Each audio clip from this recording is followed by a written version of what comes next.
রাতভর বৃষ্টি ধারাবাহিকের হাত ধরে তার কেরিয়ার শুরু, তারপর একের পর এক হিটস, একের পর এক সিনেমা ও ওয়েব সিরিজ, সবগুলোই কিন্তু ভীষণভাবে হিট। ভাবছেন তো কার কথা বলছি? যার কথা বলছি আজকে তার কাছেই টলি কথার এপিসোড নিয়ে আমি বৈশালী চলে এসেছি, আর সামনেই তার জন্মদিন। তাই আজকে কিন্তু টলি কথার এপিসোডে একটা সারপ্রাইজও রয়েছে। কি সারপ্রাইজ রয়েছে, কে আছেন আমাদের সাথে, চলুন দেখে নিই। আমাদের এই ভিডিওটির নিবেদনে দি শাহেনশাহ, উত্তর কলকাতার শ্যামবাজার, রকমারি শাড়ি এবং পাঞ্জাবির হাট।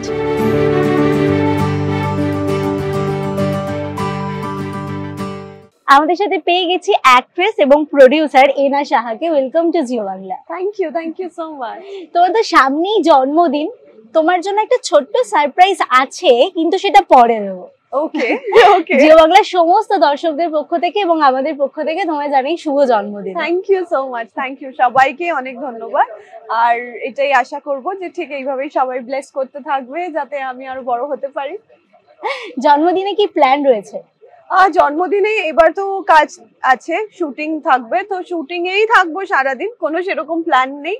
তাছাড়া ওই দ্যাটস অল। আচ্ছা, রাতভর বৃষ্টি দিয়ে তোমার কেরিয়ার শুরু, তারপর এত বছরের জার্নি, ওয়েব সিরিজ, সিনেমা, এত কিছু, এই বড় জার্নিটা নিয়ে যদি একটু বলো ছোট করে, এত বড় জার্নিটা ছোট করে। দ্য থিং ইজ অলমোস্ট 20 বছর হয়ে গেল। 6-7 বছর বয়স থেকে আই স্টার্টেড, অ্যান্ড এখন সিরিয়াল থেকে সিনেমা, ওয়েব সিরিজ, বাংলায় কাজ করা, বাইরে কাজ করা, সব মিলিয়ে হ্যাজ বিন অ্যামেজিং। আমার মনে হয় আপস এন্ড ডাউনস ছিল, সবসময় থাকে, প্রত্যেকটা মানুষের জার্নিতে থাকে, and it is always nice. মানে যখন তুমি দিনের শেষে বসে কখনো যদি সময় হয়, রাদার সময় এখন অনেক কম হয়, থ্যাঙ্কস টু গড, ভগবানের জন্য সবসময় বিজি থাকতে পারি। তো সেখানে দাঁড়িয়ে ইয়েস, ইটস বিন অ্যামেজিং। যখন বসে ভাবি, তখন ভাবি যে ওকে, এটা না হলে এটা হতো না, এটা না হলে এটা শিখতে পারতাম না, এই জায়গাটায় ভালো হয়েছে কারণ এখানে এই জিনিসগুলো শিখেছিলাম। So yeah, it's been very very nice. Ups and downs হয়েছে কিছু এই এত বড় জার্নিতে? অফকোর্স হয়েছে, আপস এন্ড ডাউনস অনেকই হয়েছে।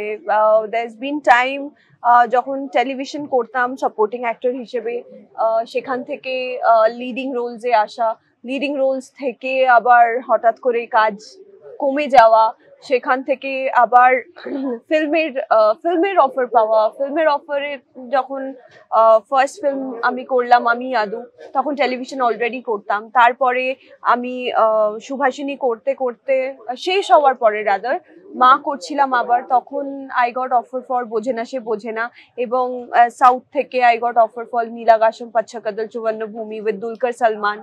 ওই দুটো যখন রিলিজ হলো, ইট ওয়াজ বিউটিফুল। সবাই ওয়াজ লাইক নতুন মেয়েটাকে, ওয়াও কি ভালো কাজ করছে, এত অ্যাপ্রিসিয়েশন, যেখানে যাচ্ছি সবাই অ্যাপ্রিসিয়েট করছে। 3-4 বছর ওইভাবে কাজ করতে করতে সাডেনলি ডাউনফল হওয়ার পর আই ওয়াজ লাইক কেন হলো, কিভাবে হলো, সেটা রিকভার করতে করতে দেন প্রডিউসার জার্নিটা শুরু হয়। এখন it's been almost 3 years production করছি, সেখানেও প্রবলেমস হয়েছে।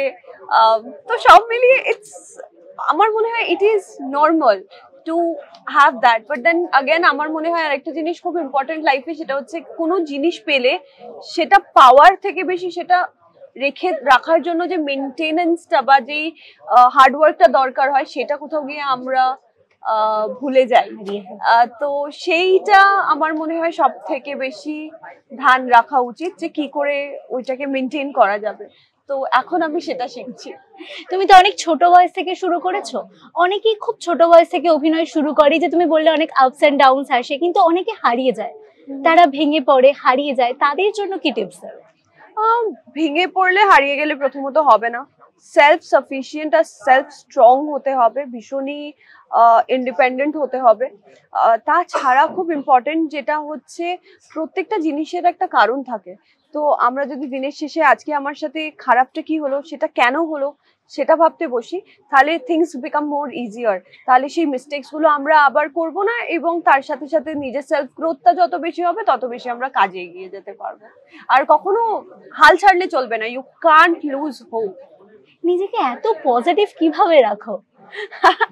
Actually that's how it is. মানে আমার মা সবসময় বলতো যে ইউ ক্যান লুজ ইট, তুমি কখনো এই যে হোপটা আছে সেটা হারাতে পারবে না। তো তার জন্য মা ছোটবেলায় একটা খুব ভালো ট্রিক শিখিয়েছিল, বলেছিল যে তুমি যেটা চাও অন্যরা তোমার জন্য করুক, তুমি সবসময় অন্যদের জন্য সেটা করবে। তো তাতে যেটা হবে হচ্ছে কখনো না কখনো god will give me back that. তো আমি সেটা অলওয়েজ অ্যাপ্লাই করেছি। অ্যাকচুয়ালি আমার কখনো কিন্তু প্রবলেম হয়নি। I have been extremely lucky. মানে আমি কোনো কিছু ভগবানের কাছে চাওয়ার আগেই ভগবান আমাকে সবসময় দিয়ে দিয়েছে। তো what can I be, I should be happy only. কত লোকের কত প্রবলেমস আছে। এটা কিন্তু দর্শকদের জন্য খুব ভালো একটা tips. I hope that they understand. কারণ আমি অনেককেই এরকম দেখি যারা আপসেট হয়ে যায়, বাট তারা এটা ভুলে যায় অ্যাপ্রিসিয়েট করতে যে তাদের কাছে ভালো কতগুলো জিনিস আছে। তো ভালোটা অ্যাপ্রিসিয়েট করতে থাকাটা আমার মনে হয় বেশি ইম্পর্টেন্ট দেন খারাপটার দিকে সবসময় নজর দেওয়া। কারণ খারাপ আমাদের সাথে একটা বা দুটো জিনিস হয়, বাট ভালোটাই আমাদের সাথে বেশি হয়। তোমার এখন দুটো দিক ব্যালেন্স চলছে, একটা হচ্ছে ক্যামেরার পিছনে, একটা হচ্ছে ক্যামেরার সামনে, দুটো দু রকমের। দুটো কিভাবে একসাথে ব্যালেন্স করছো? অ্যাকচুয়ালি আমি সবসময় এরকম ভাবেই ইউজ টু। কারণ আমি ছোটবেলা থেকে খুব প্রেসারে পারফর্ম ভালো করি, আমার মা বলে। তো আগে স্কুল ছিল, স্কুলের সাথে শুটিং থাকতো, এখন শুটিং এবং অফিস থাকে, প্রোডাকশনের প্ল্যানিংস থাকে। তো I think that's how I have built. And মা সবসময় খুবই প্রেসারে রাখতো, অ্যান্ড আমি সামহাউ ওইভাবেই লার্ন করেছি। And I really like doing that. আমার ভালো লাগে সবসময় বিজি থাকতে, প্রেসারে থাকতে, অলওয়েজ কাজ করছি, কিছু না কিছু হচ্ছে। I like a very happening and entertaining life.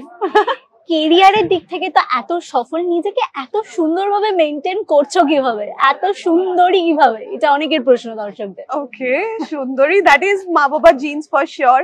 তাছাড়া আই থিঙ্ক আরো একটা জিনিস, সেটা হচ্ছে আমি নিজের মধ্যে ভীষণ হ্যাপি থাকতে পছন্দ করি। আমি নিজেকে নিয়ে ভীষণ খুশি। আমার আশেপাশে আমার কাছে যা আছে আই থিঙ্ক সেটা আমার জন্য খুবই সেলফ স্যাটিসফাইং। সেটা একটা রিজন ওয়াই আমার মনে হয় আমাকে কেন সবসময় সুন্দর লাগে। আর তাছাড়া অফকোর্স বাবা মাকে তো ক্রেডিট দিতেই হবে, ফ্যামিলিকে ক্রেডিট দিতে হবে। এখানে আমি একা একা ক্রেডিট নিতে পারবো না। হ্যাঁ, that's I think that's all. তো নিজে এই যে পজিটিভ থাকো, এত পজিটিভনেস এর মধ্যে যখন এখনো তো নিশ্চয়ই হার্ড সময় আসে, তখন নিজেকে কিভাবে আবার পজিটিভ ভাবে নিয়ে আসো? সো আমার একটা ট্রিক আছে। সেটা হচ্ছে আমার যখন খুব রাগ হয় বা আমি কখনো খুব হার্ট হই বা আমি খুব মানে কি বলবো, I am not feeling well বা হোপলেস লাগে। অফকোর্স আমিও হিউম্যান বিং, আমারও এরকম নয়, বাট আমার জন্য সেটা খুব কম টাইমে লাগে। আমি যখন ওরকম ফিল করি আমি সঙ্গে সঙ্গে বসি, আমি ভ্যাঁ ভ্যাঁ করে বসে কাঁদি বাচ্চাদের মতো হাত পা ছড়িয়ে। And I take that 10 minutes for me. আমি ওই 10 মিনিট ভ্যাঁ ভ্যাঁ করে কাঁদার পরে চোখ মুছে একেবারে মুভ অনের জন্য রেডি হয়ে যাই যে হোয়াট ইজ নেক্সট, এটা কি করে সলভ করতে হবে।